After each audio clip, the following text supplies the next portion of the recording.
Thanks for sitting down to chat today, Jack. My pleasure, my pleasure. So we're sitting here in Jack's Barbecue in Soto in Seattle, and it's your flagship store. We're gonna get into your journey, kind of your life journey, but would love to start if you can just kind of tell us the story of Jack's and kind of what started it. Oh yeah. Well, Midlife Crisis kind of started it. You know, the trip I took to Spain, it was a 3-week vacation. I never had a 3-week vacation in my life. I've pretty much had a job since I was 10 years old. So on that vacation, you know, I ended up. Well, real quick, how old were you at that point and what were you doing at Microsoft? Let me think, when was that? My daughter was about 4, that was about 23 years ago. Okay. So I was in Windows marketing for the server products, you know, and we were doing our big launches and all that kind of stuff. But, you know, I go on this vacation, and it's like a week in Barcelona, a week in this little village where I fly fished, which was super cool.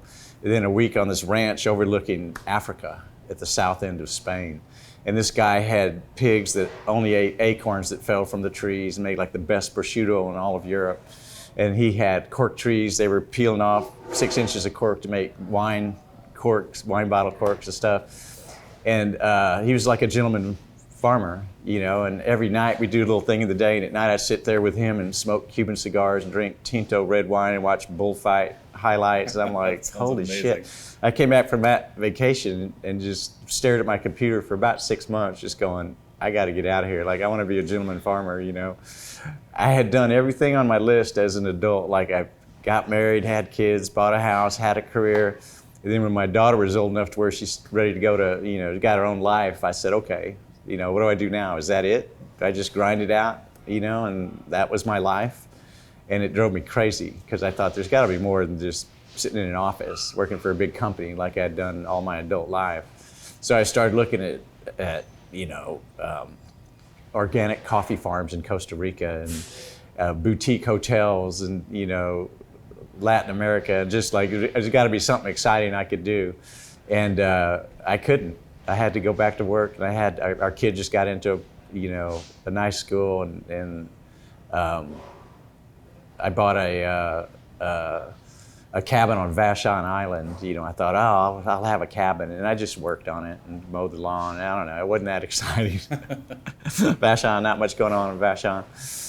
But anyhow, years later, after I tried to be a movie producer and actually became one in West Hollywood, you know, we made a film about burlesque that actually opened in theaters. That was fun, but it wasn't a long-term, you know, business model, to be honest.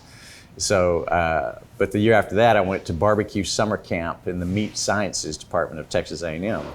And you were an Aggie. You went to college at Texas A&M? Yep, I studied electrical engineering, specialized in microprocessors. I was always a computer guy. You know, worked in aerospace and then high tech.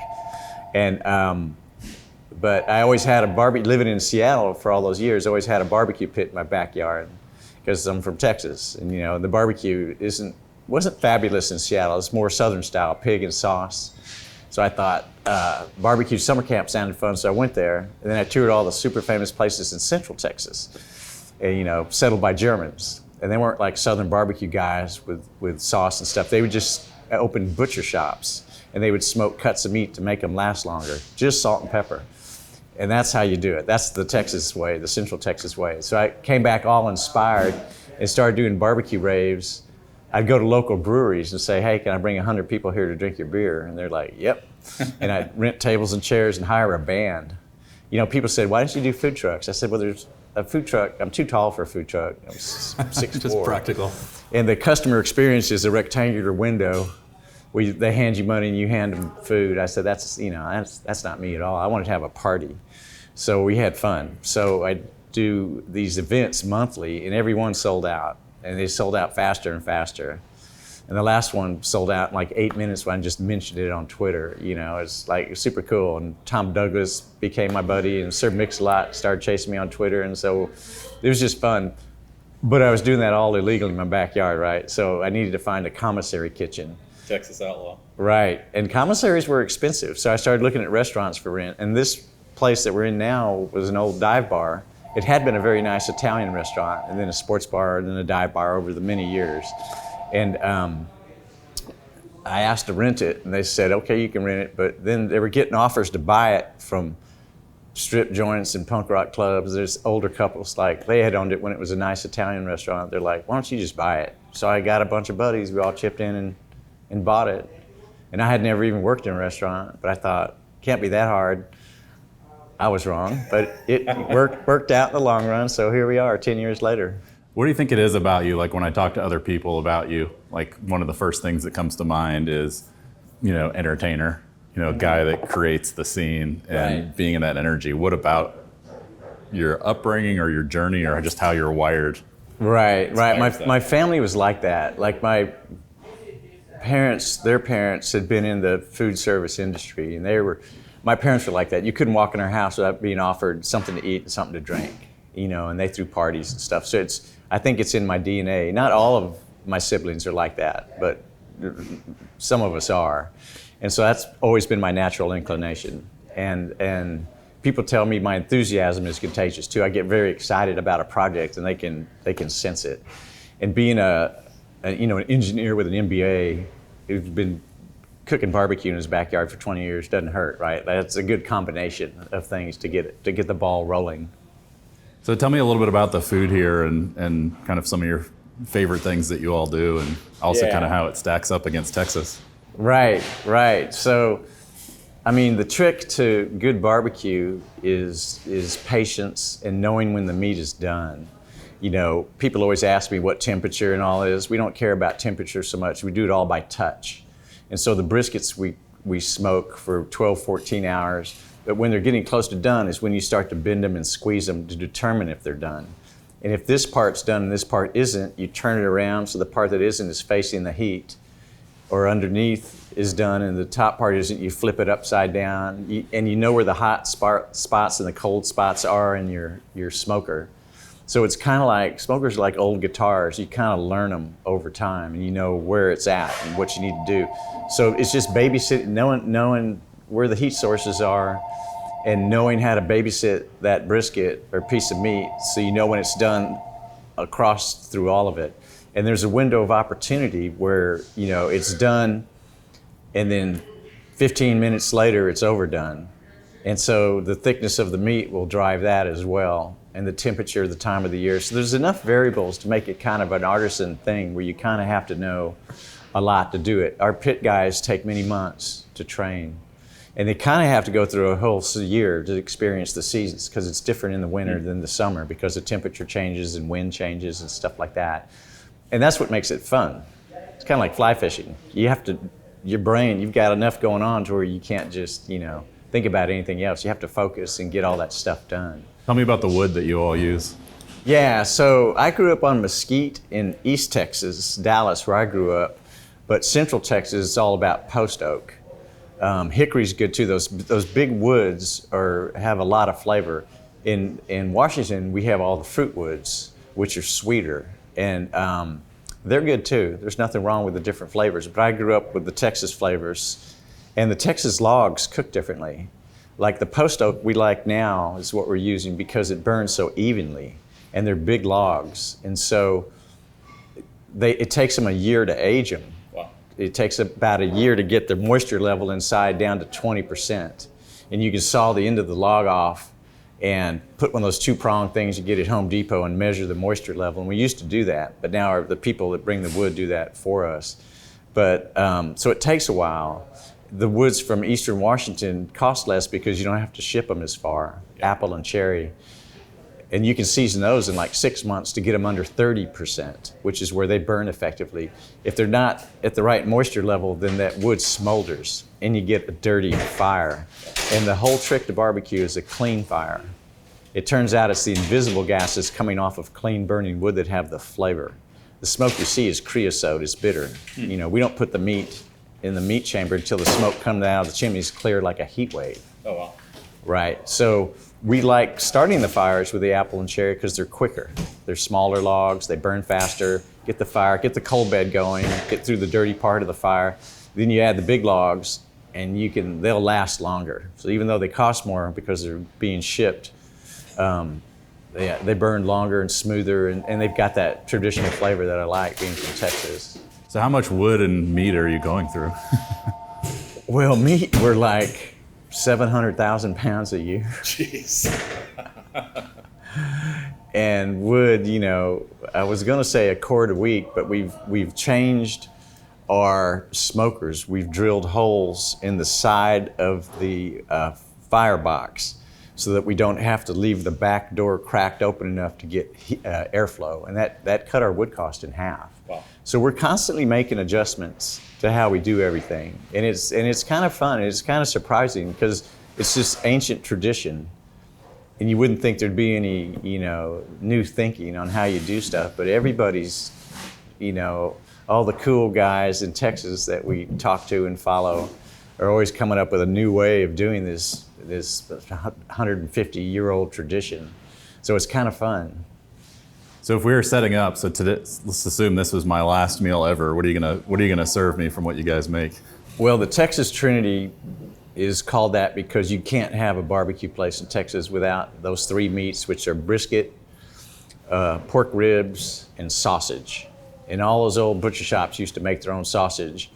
We get our sausage from Texas, but we have a cheddar jalapeno sausage that's just delicious, and everybody loves it. So you get the brisket. I like the fatty brisket. Brisket's two overlapping muscles in the chest of a big steer, and there's the flat and the point. The point has bigger, fattier, thicker, muscle fibers. They're both good. It's kind of like a New York and a ribeye, for brisket. But you get the brisket, and then the pork ribs. We use the spare ribs, the big belly ribs, which are big and more meat on them and everything, and longer and everything, with the rib tips still attached to them and all that. And then the sausage. Those are the three things you kind of have to eat. Chicken, I say that's for vegetarians, although I like chicken. Pulled pork, that's more an southern thing, and it's nice, but the pork is like a lighter flavor. It doesn't have as much flavor as beef, yep. Right? And so pork, you usually pull it and you put a little sauce in it, a little Dr. Pepper or something, give it a little bump. So tell me about just something crazy that happened where you're like, holy shit, what did I get myself into? I mean, I could tell you a million stories. It was hard in the beginning. I mean, Soto in Seattle is just an industrial neighborhood, and there's nothing here. If you go a mile south of here, there's Georgetown, which is an old funky neighborhood, which is cool, but here there's nothing. Manufacturing, behind us is a steel factory. So if you're starting a business and you don't know anybody in the business, you put an ad in Craigslist and say, hey, who wants to work at a barbecue joint in Soto? I mean, that's like the opposite of glamour. They're thinking it's going to be like a little tiny place with a cash register and some old guy making barbecue. It was hard. So we got to although we got some great employees in the beginning, we also got a lot of like the bottom of the barrel food chain guys who are like, well, I'll take any job anywhere, and so here you go. So there's a lot of turnover and a lot of crazy employees, and I mean literally crazy people who have breakdowns and crawl over barbed wire fences and run down the alley screaming. The first time the cops raided the kitchen and dragged somebody out for breaking parole, it was kind of dramatic. But then you get thick skin, over the years. You're like, the second time they staked out an employee in the pit area for breaking parole, I'm like, Johnny won't be in on Monday, y'all. Whatever. Set him up with some food and all. Yeah. Get the next guy to show up. So yeah, we had a lot of that, and some bad employees who were stealing and stuff. So it was nerve-wracking. It was very nerve-wracking. What are some of your happiest memories from along the journey? Maybe just a story or so. It's fun to meet people who are really into barbecue. I've got a lot of guys that are regulars here, and it's funny, a lot of them are like gunslingers. They're like, hey, I'm from Texas. I got a barbecue pit. I'll let you know if the food's good. They come in like they're ready to fight. I'm like, okay, come on in, try it out. And they try it out, and they go, you're legit. And they're like, you're my, hug it out. It's cute. And you meet a lot of locals, and the mayor eats here, and the sports guys eat here, and it's fun. You feel much like part of the community, unlike Microsoft where everybody's, Bill Gates is from outer space, nobody, everybody's from around the world, and the product, you don't get product feedback, about Windows. And when you do, it's not going to be fun, Whereas here, you talk to tables at lunchtime or dinner time and you get a strong sense of the enjoyment that people are receiving and everything. So it's just much more personal in that way. In terms of big moments, just this last Thanksgiving, we sold 550 turkeys. Wow. And it's like families come and pick up the turkeys like they're buying a Christmas tree. And it's cute. We're doing hot chocolate and mimosas at the bar, and everybody's just kind of hanging out. Everybody's in a good mood, and so it's I don't know. It's very sweet. Yeah. I love one of the challenges that CEOs and leaders have is they've got the mission of the company up here, and it really has no connection to the day to day. Right. And if you could talk a little bit about what your mission is, but then how you kind of drill that down into like what your pillars are and how you review those with the P&L each week. Like, what does that physically look like? Most companies start out with the what, like here's what we sell, and then you move up to the they start with the how, I should say. We sell, barbecue, and here's our product offering. It's kind of Microsoft is famous for that. Then you move up to the what, and so the what are the pillars. We're trying to bring authentic Central Texas style barbecue to you with Southern hospitality, our second pillar, and the third pillar is with a great, experience. When you walk into one of our places, it feels like you're in Texas. The atmosphere, the music, everything. But then you move up finally to the why, and that's kind of like Apple's famous for that. We're the other guys, or Disney, we're making dreams come true, or Nike, everybody's can be your best, So our why is we're bringing Texas to the world. That's what we're doing. We want to bring that love, that vintage, old school love and food and experience to the world. That's our why. We want to make people happy that way. And our pillars are authenticity, the food, hospitality, the service, and the experience. Everything in the restaurant, from the time you drive in the parking lot to when you leave. And so at each of our locations, every week we have what we call a P&L meeting where we walk through the sales, cost of labor, expenses, COGS, profit, issues, and then we go through the pillars. So everybody in our company knows the pillars. They know that authenticity gets a score, and we talk about it. What happened with the food? Was everything right? Blah, blah, blah. Same with the service and same with the experience. So we have quarterly trainings too with all of our staff, and we go over that stuff. We always start at the top, because people forget that. Everybody's just living their own life, but we remind them that this is what we're about. This is what our mission is, and here's how we do it. So I think it's really plugged in to our company, and so everybody knows it. So that's pretty cool. Definitely running a restaurant, as you said, can be really stressful, but you're known for your one-liners. And your executive chef shared your one-liner about when things get stressful, what you share with everyone. Right. Our first Father's Day was so funny. We hadn't been open on Sundays, and it turns out that Father's Day is our busiest day of the year now, like triple whatever our busy sales are. Because everybody wants to take their dad out for barbecue, right? So the first year we did it, we sold out of everything so badly. We ran out of mayonnaise. Like, we ran out of all the food we were going to sell the next day. So we had to close for a day. And it was funny, and everybody was losing their minds. And I said, hey, just relax. We're selling Central Texas barbecue in a state where marijuana is legal. Just be like Willie Nelson. Be like Willie, and you can see we have a big Willie on our wall. On the wall over there. And every time we open a restaurant, we say, let's hang a Willie. We need our Willie. Have you ever hung out with him? I haven't. He's our patron saint in a way because of his laid back attitude and being a Texas boy and all that. One of my favorite stories that I tell people about you was when I think it was last time we were at the Rainier Club, and your friends showed up and they were trying to They started an argument with you about who was the better Catholic. The guy was going on and on about how, he goes to mass 2 times a week for the last 3 years. And you didn't say a word. You just pulled your phone out and scrolled through it and flipped up the picture of you and the Pope hanging out. Argument over. That's the ace. So yeah, I think if we send Willie that photo Right. with this clip, I think we can make it happen. I need one with me and Willie. And then I've got the Pope, I've got Willie, and maybe, I don't know, the Dalai Lama and Mick Jagger, and I'm covered, right, for the planet Earth. Oh man, that's awesome. So where do you want to take things from here in terms of the business? What are your plans for the next 5-10 years? I want my senior managers to have a career, and that implies growth. And I like growth. Growth's fun. And I want to do it in a way that's good for the company, but it's also fun.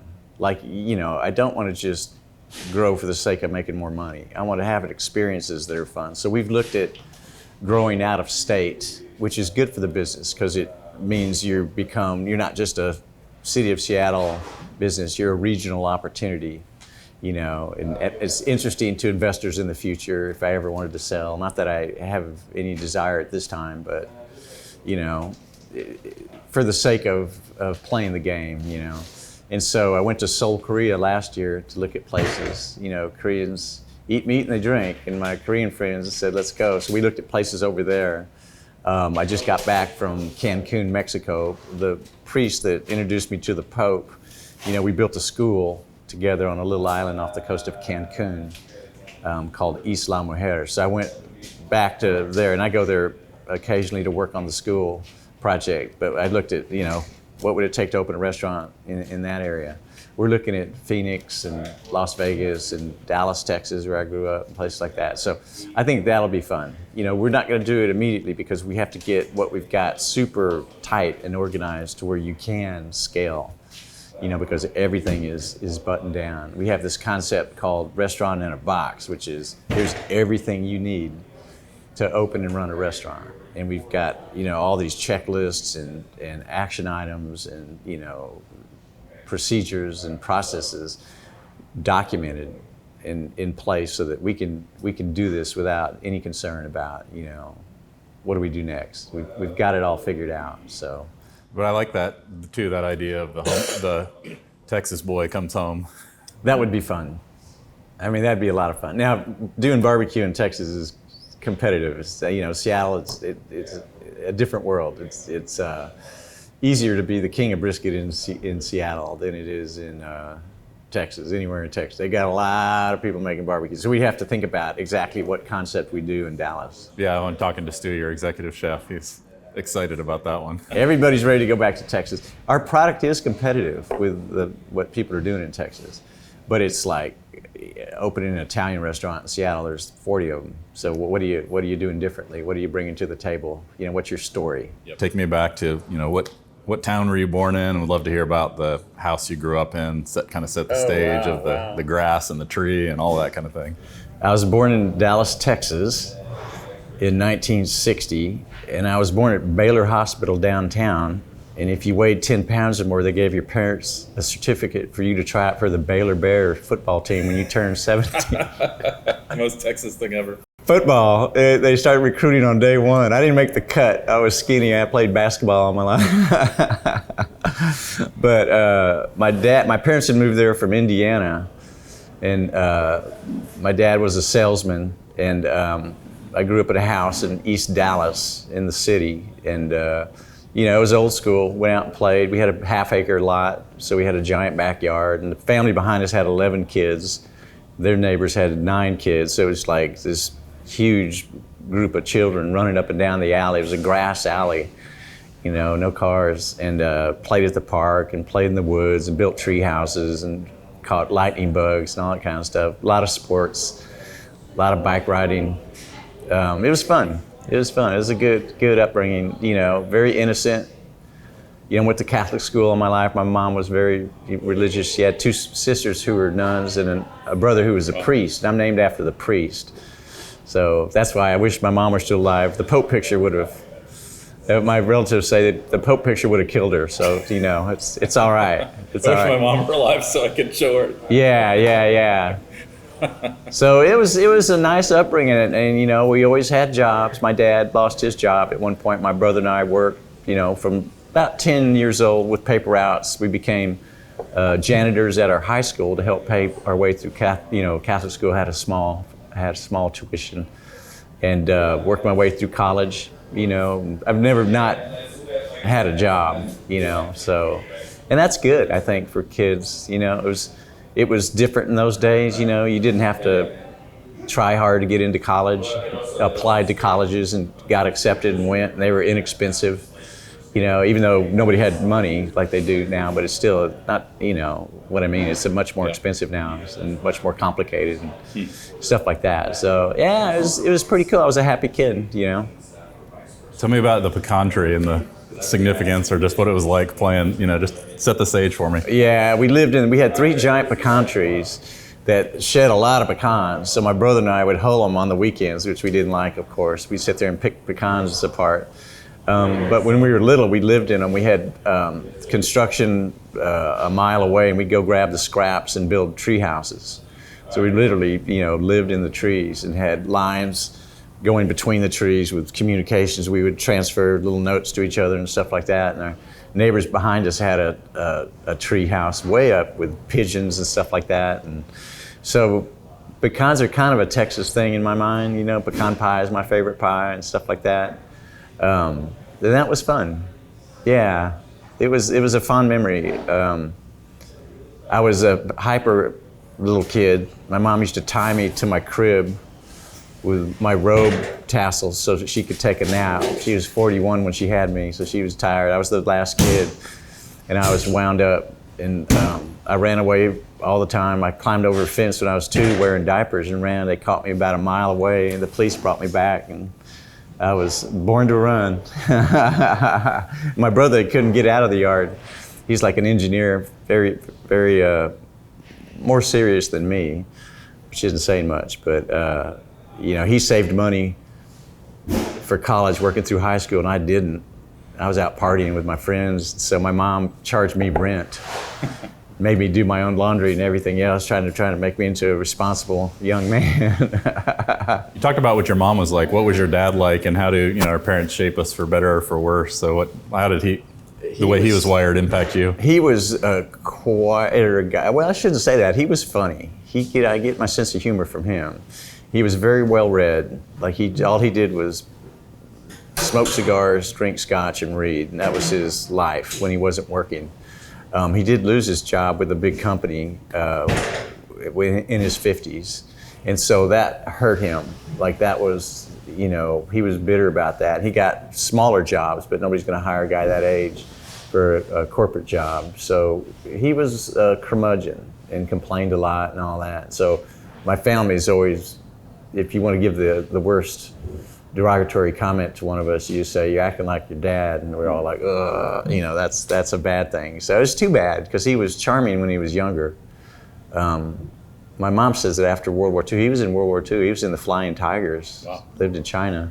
She said when he came home, he was different. So that happened to a lot of guys, I think, so that's probably part of what changed him, hard life experience like that. And so, yeah, my mom was the opposite. She was ultra sweet. And I didn't even know I was a mistake. Why would you have a 4th kid after you had 2 girls and a boy, years later? And she's like, every baby's from heaven. I'm like, yeah, right. That was a whoops.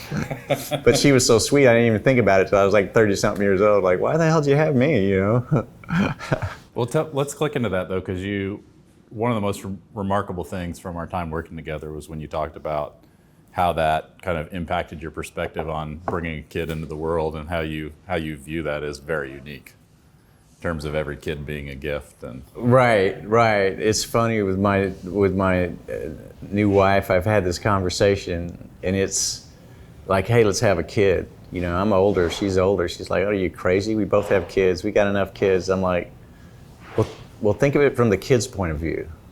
I know for us it would be awkward, we have to do diapers, but we can, we're well off. We can have a nanny, and we can have help and support.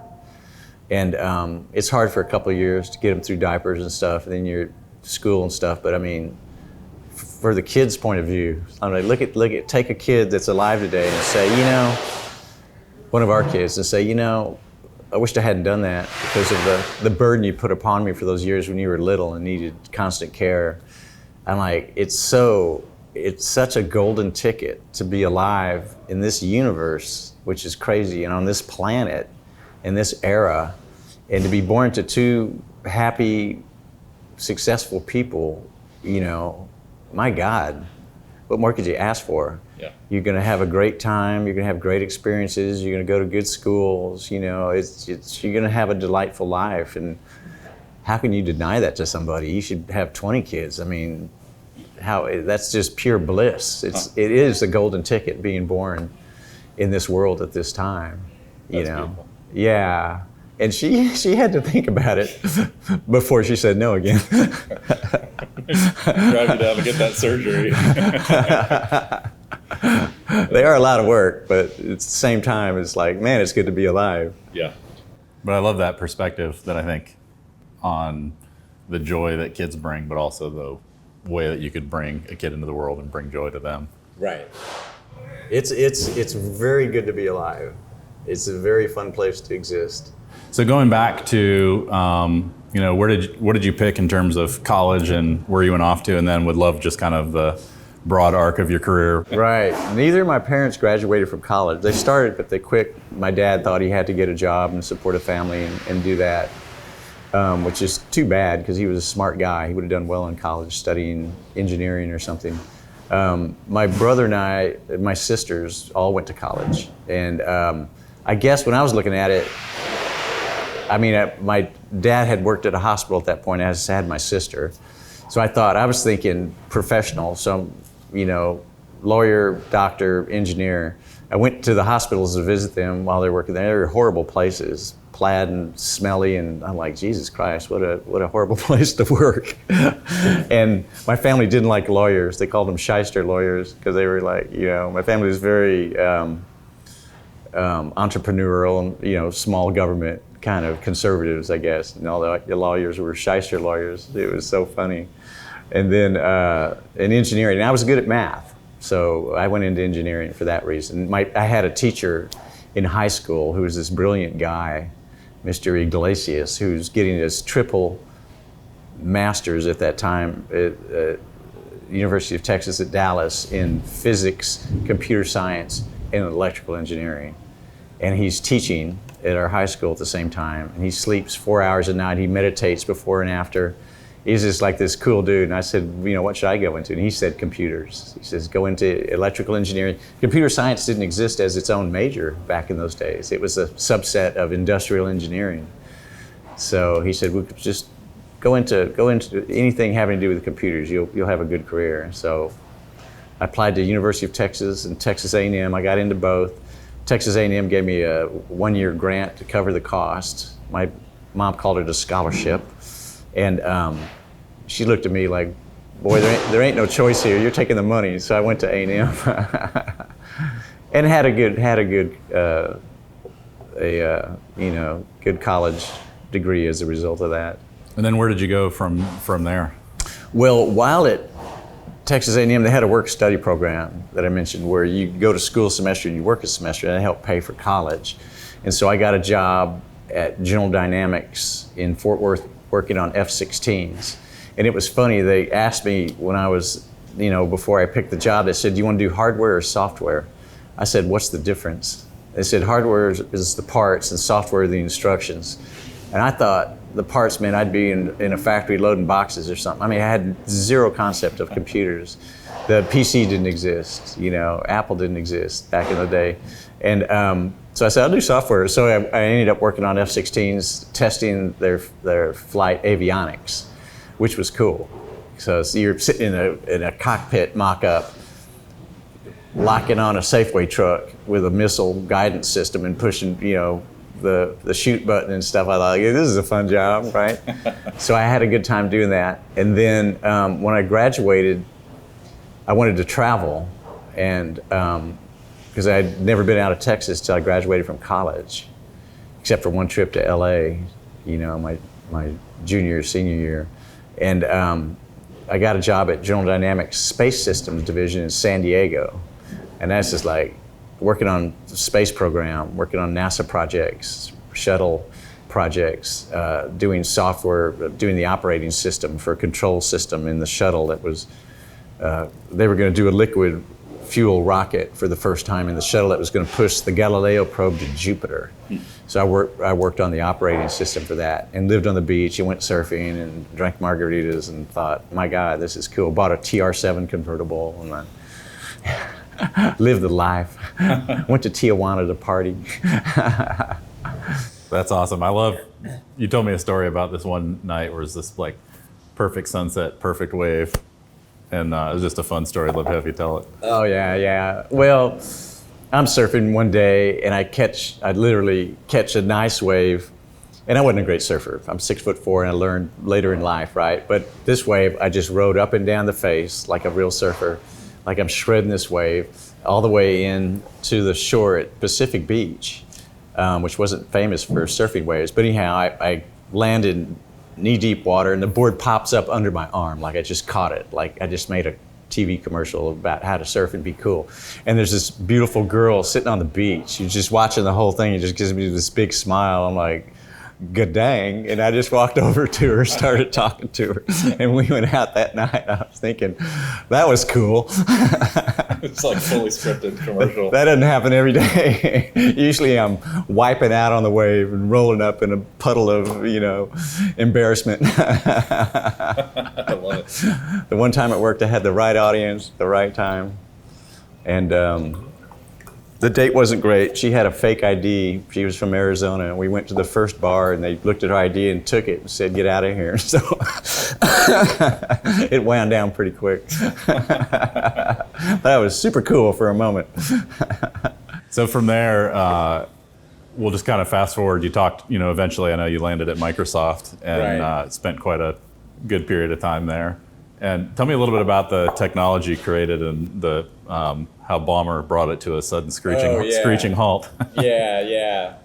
Well, Microsoft was cool because it was the place to work in Seattle, and I was married to a Seattleite, so everybody wanted to work at Microsoft. And I started in IT and went into marketing and then kind of special projects. And then I came up with the idea to put a little radio in your home router that talked wirelessly to your thermostat, so you could program your thermostat with your cell phone or your laptop.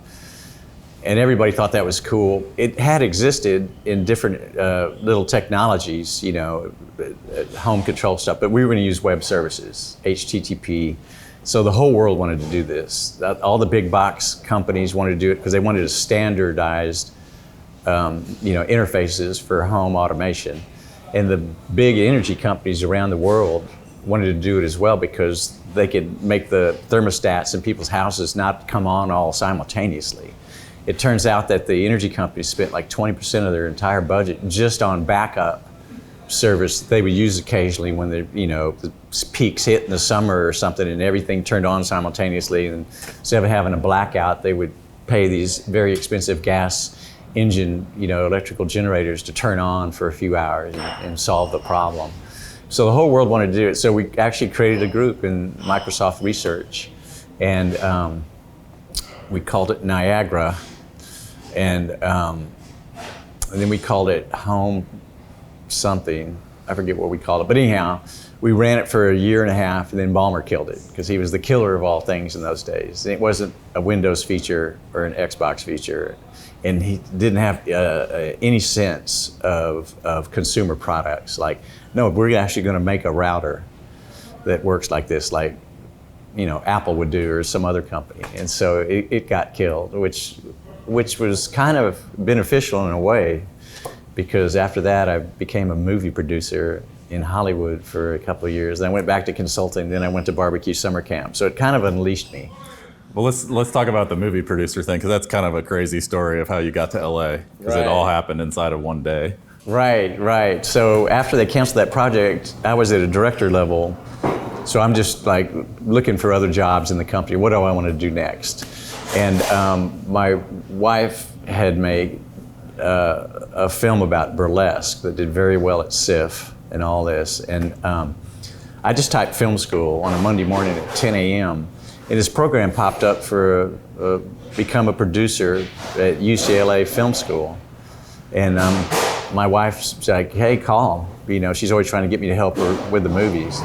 And I called them and they said, what do you got? And I said, we just made this movie.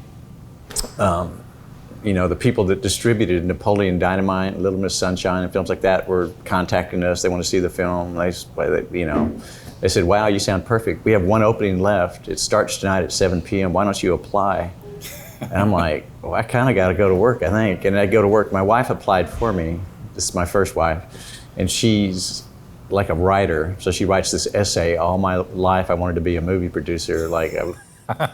And she All morning I've wanted to be a movie producer. And took a picture of my Texas A&M diploma and sent it to him because he needed to be a college graduate or something. And they called me and said, you're in. I'm like, holy shit. So I cancel my meetings. I go home, pack a bag, go to the airport, fly to LA, rent a car, drive to UCLA. I walk in at 7:02 p.m. that night. And after the class, I said, where do I stay? And they said, oh, you're the guy who just called in this morning. And they said, just drive down Sunset Boulevard. And I did, and I checked in at the Standard, which is kind of hipster hotel on Sunset in West Hollywood. Have some cocktails, go out to the pool the next morning. They've got like the beautiful people laying by the pool, like an Entourage episode, you know. And, you know, I call the office and say, you know, I think I'm going to take some time off and think about my career.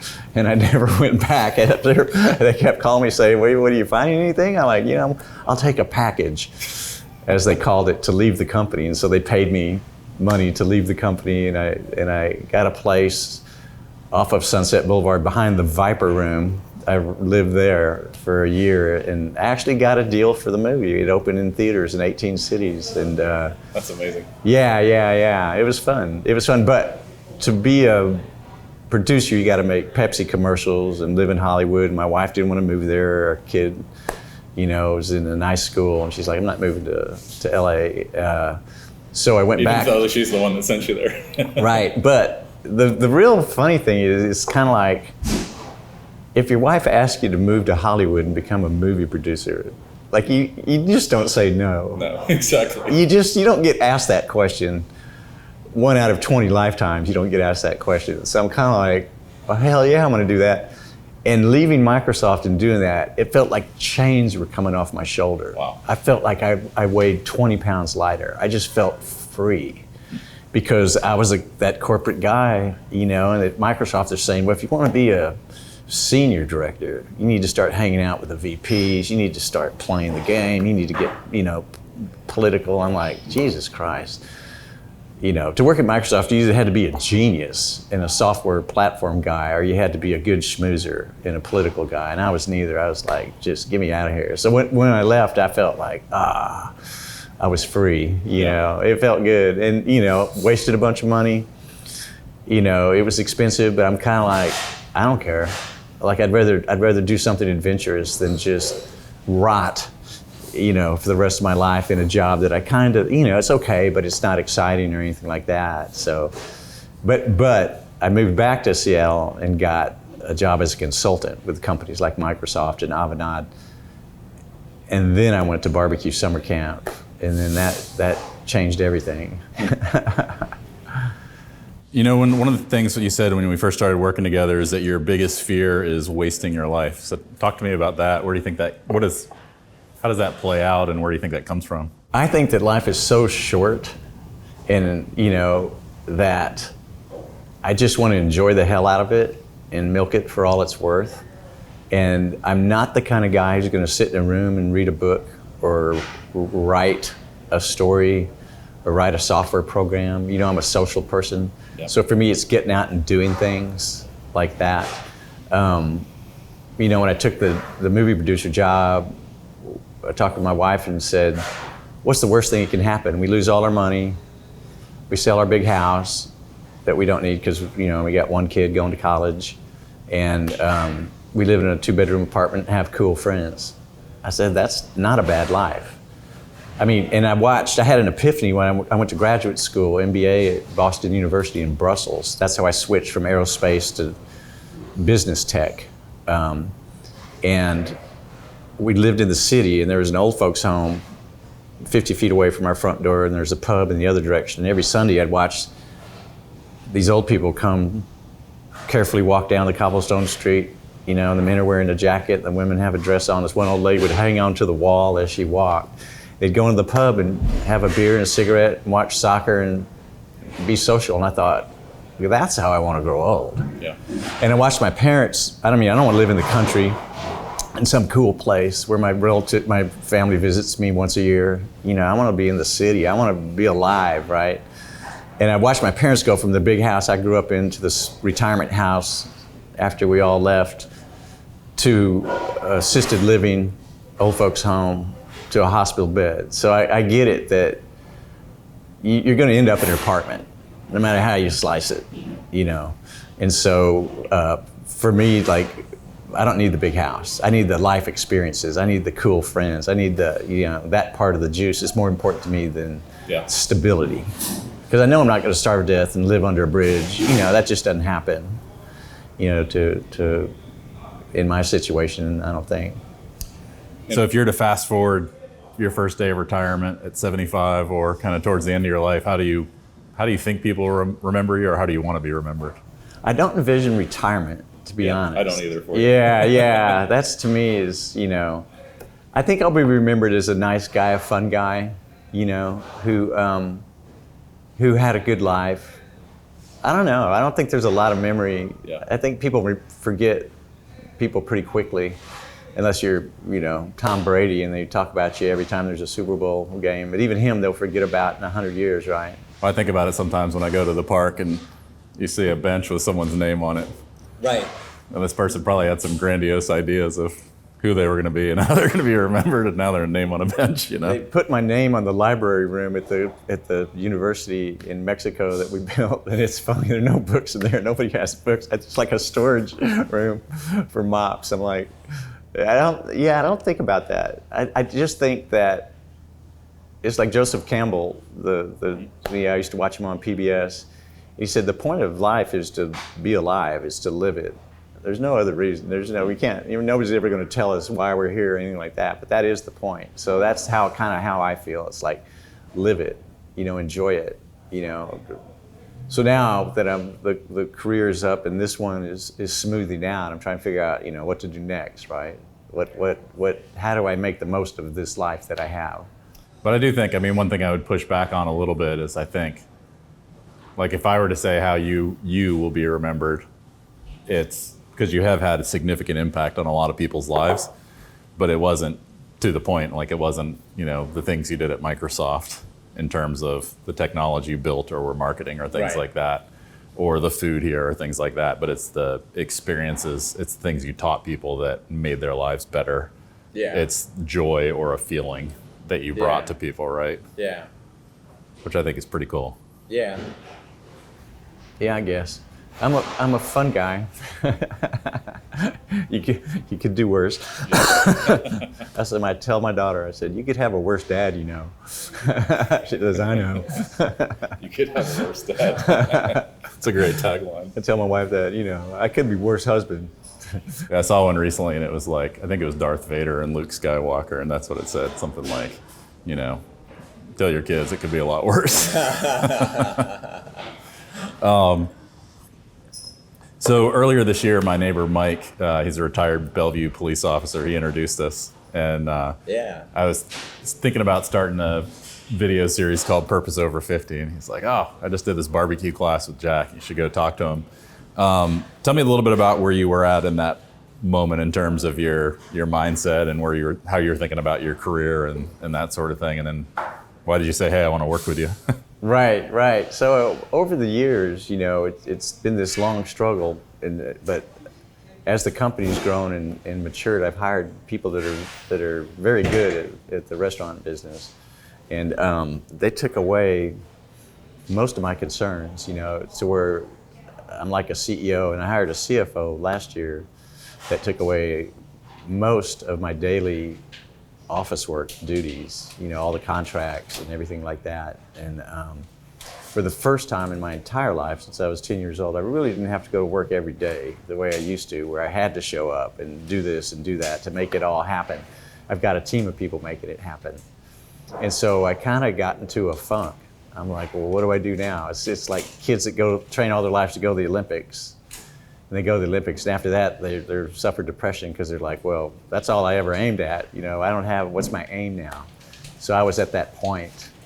And it was funny because I talked to an old life coach that I'd used years ago to interview my managers here and stuff. She said, well, last time I talked to you, you were talking about building a school in Mexico, whatever happened. I said, oh, I've got it built, met the Pope. She said, what about that girl you were dating? I said, well, married her, what about that restaurant, that fourth location you were talking about opening? I said, oh, we opened 4 more since then. She said, holy shit, you've done a lot of adult stuff, like just take a breather, it's going to be mellow for a while, and then you'll think up some more fun and frivolity, et cetera, et cetera. But I was at that point like, well, what do I want to do now? It's kind of like, when I was leaving the Microsoft world, saying, let me just try things. Let me movie producer, restaurateur, whatever. So I was at that point, and when he mentioned you, I thought, yeah, I'll talk to Chris. See, get some guidance or some ideas. So Yeah, it was interesting. You said, storytelling is such a integral part of what you do. right, And, with the barbecue class, or when you're just hosting here or in the media, you're always telling your story. And you have this quote, you said, I just looked around and I was like, God, I don't want to do this for the first time in 10 years. I'm kind of tired. I need a new story. I've told it 10,000 times. yeah. And what were some of the things that some of the directions that you were considering? Because I know there was a lot there.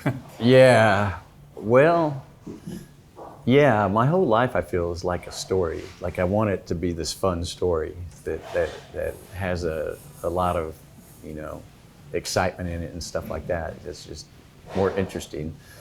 And after barbecue, it's funny, my friend Shafeen asked me, what are you going to do next? I'm like, what do you mean next? I'm in the thick of it. He said, you're going to do something else. You always, you'll move on. You always do.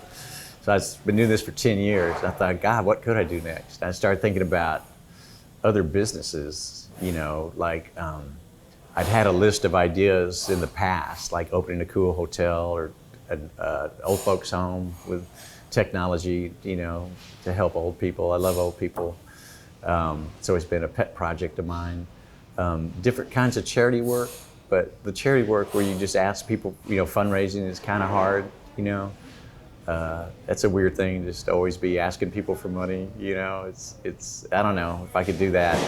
Also growing the business in different places, like internationally or nationally, I think would be fun. Coming up with other concepts like, Southern pizza restaurants or something like that, just doing something goofy.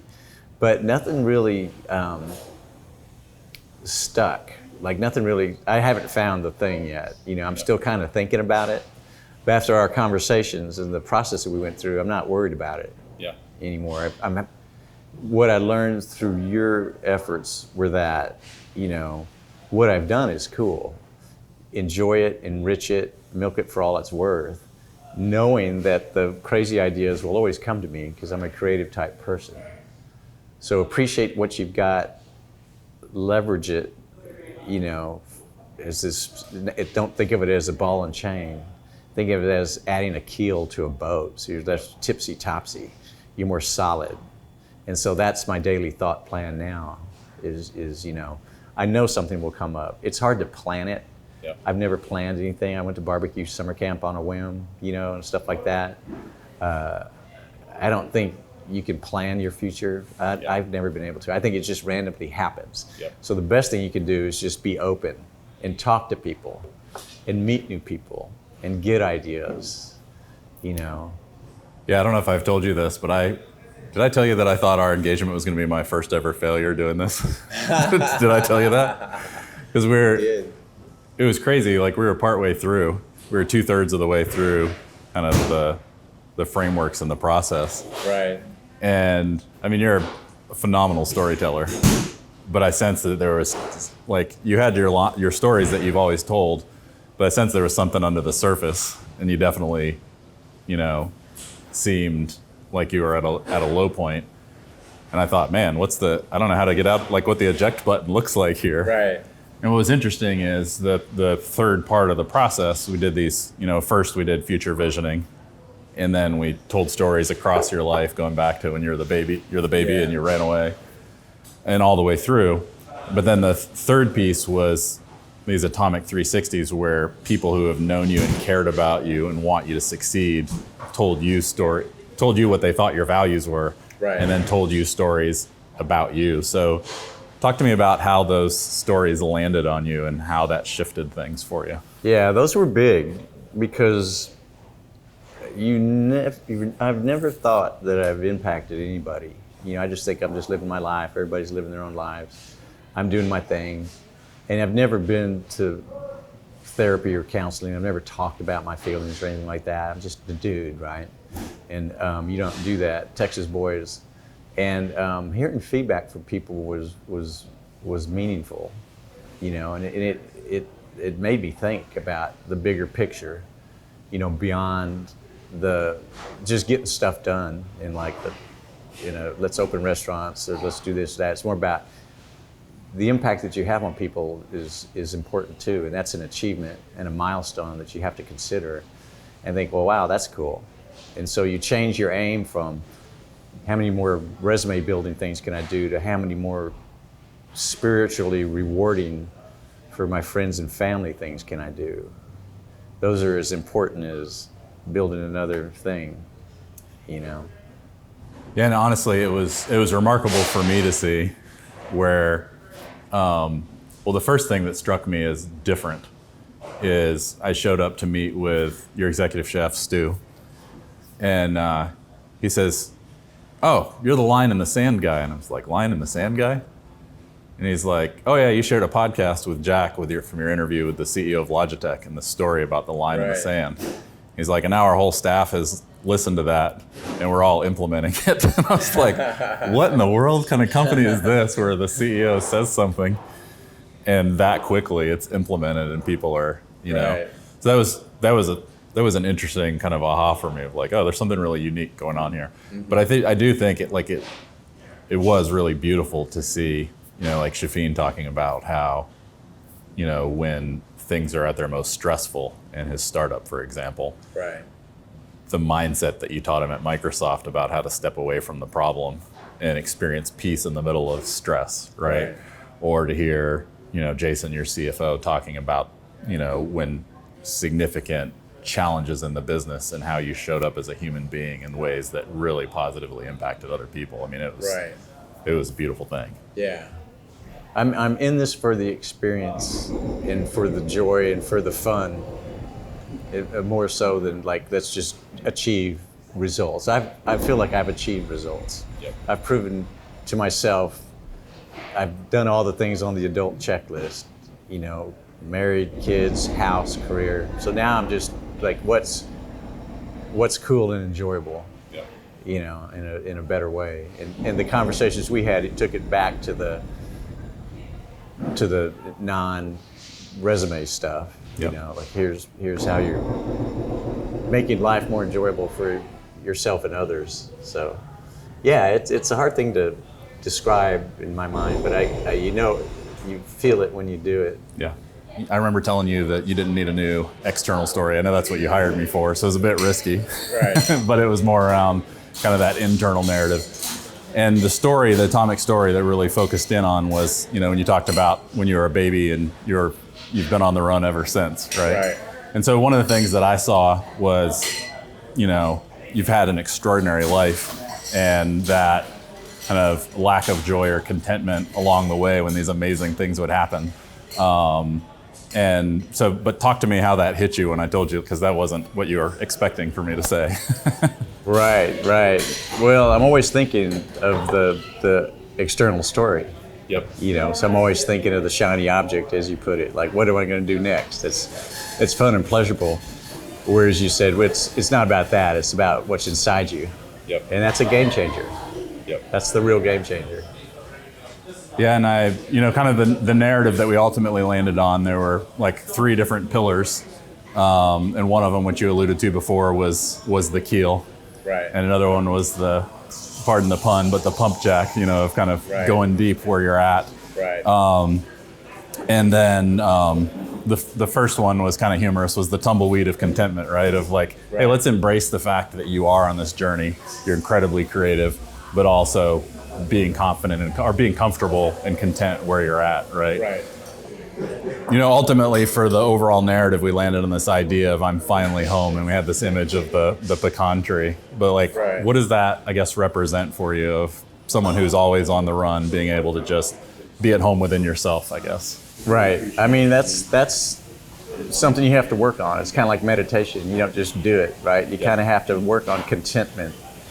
And so one of the practices I actually have now is in the morning when I get my coffee, instead of going through Twitter and Instagram and the Wall Street Journal, like immediately, jumping into that game, I just sit in a chair with a fireplace on and my dog and just think about, what my life's like and where I'm at. And I just have this, gratitude kind of meditation without meditating, but just sitting there going, this is very nice. And I think about, the work that we did together that gives me that kind of contentment and joy, and just thinking more about, what's in store for me that day, perhaps, that has more impact on the people that I'm with, instead of let's build the next thing. Well, I think what you're speaking to too is this idea of there can be an aha moment, but then it takes work, right? It's not like you're converted. It's not like we're converted and we believe instantly for forever. You have to do the work and meditate on it. Right. At the same time, though, I think, talk to me about the emotion, like when you heard those stories, and then when we looked at the narrative, like the contrast for me between, I'll be honest, a couple weeks, like a month before, I came out of one of our meetings and I was like, holy shit. You were really discouraged. And then coming out of that, there was this joy that I hadn't seen in you. Right. And it didn't come from me, like it came from you in those stories. Right. Yeah. It was a big shift. Hearing other people comment like that made the world of difference to me, because I never think of that. It's kind of like a sports team and all they do is focus on the next win instead of saying, hey, let's talk about how we're all in this together and working as a team and that kind of thing. It's the deeper story. Yep. Right. And so I just need to get into my deeper story like that. And I'm doing that now. Like I said, I think about that in the mornings, and I've put it into practice. And that is the game changer for me. It's not just chasing the shiny object, which I've always done, and I always will do, but appreciating what I've got and thinking about how to make what I've got even better. Well, it's that duality, right? Like it's okay to chase the shiny thing, but be at peace within yourself. Correct. Right. Correct. That's obviously the internal is, in my opinion, the most important thing. But obviously, from a business standpoint, when we finish working together, you're like, man, I'm going to do this till I'm 75 or longer. Like just from a business standpoint, what does that mean, right? Versus, if you were to chose something else and started the next thing, Right. Well, I could do either. It doesn't matter, what I do, to be honest. There's always a shiny object, and it could change. It could become a hotel, or I could grow the business or whatever. But it's as long as I keep focused on the keels in my life, the foundations, and that's helping people who need help, taking care of my family, taking care of my friends in a way that's enriching for them. I've enriched myself enough. I'm good, right? I get more joy out of helping others at this point now. That's beautiful. Yeah. Everybody says that when they get older. They always say, the secret to life is helping others. And my mother's told me that her entire life. And I'm at that age now where it actually is blatantly obvious that that's what's more fun. It's more fun watching my kid play a sport than for me to play a sport at this point, and things like that. So, well, just as we move to wrap, I know lunch is going to be in full swing here shortly, and we're about to order up our barbecue, the crew here and I. What would you say to someone if they're considering working with me? you know, I know you were at the bar in Texas and you met some kind of midlife guys who are trying to figure things out. What is it that you tell people? I tell people that it's a great way to think about where you're at as well as where you're heading. You know, it's like, what do I do now that I've done everything on my adult checklist? Is you get your minds into a place where you appreciate what you've done and realize the underlying ramifications that are as important as the getting the things done themselves. So it's kind of a shift in gears for having a richer life instead of just a busy life. Does that make sense? Oh, absolutely. Yeah. That was awesome. Yeah, I mean, that's what you want. And it's sweeter as a result. Because as you noted, for me telling my stories of my life, I was never satisfied. Because I was just thinking it was the next thing that was the important thing, and it's not.